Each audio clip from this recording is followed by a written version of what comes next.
विक्रम संवत एक ऐतिहासिक भारतीय कैलेंडर है जिसका उपयोग भारतीय उपमहाद्वीप के उत्तरी भाग और नेपाल में किया जाता है। यह चंद्रमास और सौर नक्षत्र वर्षों का उपयोग करता है। यह उज्जैन के राजा विक्रमादित्य थे जिन्होंने ईस्वी सन पूर्व 57 में विक्रम संवत की स्थापना की थी। यह उस समय के सबसे बड़े खगोल शास्त्री वराहमिहिर थे जिन्होंने इस संवत के प्रचार में मदद की।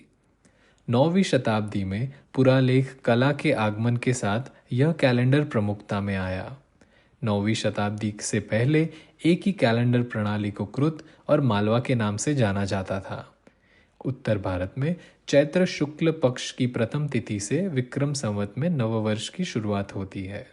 हिंदू पौराणिक कथाओं के अनुसार राजा गर्दभिल्ला ने सरस्वती नाम की साध्वी का अपहरण कर लिया था। वह महान जैन मुनि कालकाचार्य की बहन थी। गर्दभिल्ला पर काबू पाने के लिए शक्तिहीन भिक्षु ने शाक स्थान में शक सम्राट की सहायता मांगी। शक राजा ने उसे हरा दिया और उसे गुलाम बना लिया। अंततः मुक्त होने के बावजूद गर्दभिल्ला जंगल में चला गया और एक बाघ द्वारा उसकी हत्या कर दी गई। विक्रमादित्य उनके पुत्र जंगल में पले बढ़े। बाद में उन्होंने उज्जैन पर विजय प्राप्त की और शाक को भगा दिया। परिणाम स्वरूप इस घटना का सम्मान करने के लिए उन्होंने एक नए काल की स्थापना की जिसे विक्रम संवत के नाम से जाना जाता है। एक नया संवत शुरू करने से पहले विजयी सम्राट अपने राज्य के सभी लोगों के सभी ऋणों को चुकाने के लिए बाध्य था।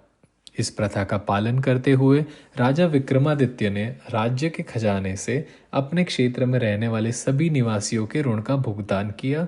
मालवगण के नाम से चैत्र शुक्ल प्रतिपदा से एक नया संवत स्थापित किया जो बाद में विक्रम संवत के नाम से जाना जाने लगा। इसकी शुरुआत चैत्र की अमावस्या से होती है। इस अवधि को वसंत के मौसम की शुरुआत से चिन्हित किया जाता है। यह सुनिश्चित करने के लिए कि सभी त्योहार और फसल संबंधी अनुष्ठान सही मौसम में आते हैं, विक्रम संवत वैज्ञानिक सिद्धांतों के अनुसार हर 3 साल में एक अतिरिक्त महीना जोड़ता है।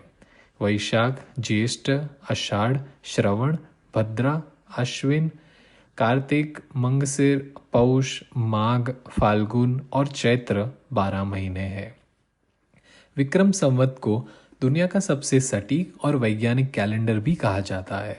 यह सूर्य की गति और प्रकृति पर आधारित है। वेदों के अनुसार सूर्य ब्रह्मांड की आत्मा है जो पूरे विश्व और यहाँ तक कि समय और प्रकृति को भी नियंत्रित करता है। कैलेंडर में तारीखें नहीं होती, इसमें सिर्फ चंद्र दिवस होते हैं, जैसे कि प्रतिपदा, द्वितीया, तृतीया, पूर्णिमा, अमावस्या। यही कारण है कि इसे नागरिक मामलों के लिए अनुपयुक्त माना गया और यह भारत का राष्ट्रीय कैलेंडर नहीं बन पाया। इसके अनुसार हम हर साल 15 अगस्त को स्वतंत्रता दिवस नहीं मनाते, बल्कि जब श्रावण महीने में कृष्ण चतुर्दशी आती है तब हम स्वतंत्रता दिवस मनाएंगे। हालांकि आसन्न घटनाओं को इस तरह से याद रखना काफी कठिन होगा। इसमें एक वर्ष में 354 दिन होते हैं और महीनों को भागों में विभाजित किया जाता है, शुक्ल पक्ष और कृष्ण पक्ष। विक्रम संवत शक संवत से इस मायने में भिन्न है कि नया महीना कृष्ण पक्ष से शुरू होता है जो पूर्णिमा के बाद होता है। शक संवत में नया महीना शुक्ल पक्ष से शुरू होता है जो अमावस्या के बाद होता है। इसके परिणाम स्वरूप दोनों संवतों के पहले दिन विसंगति होती है।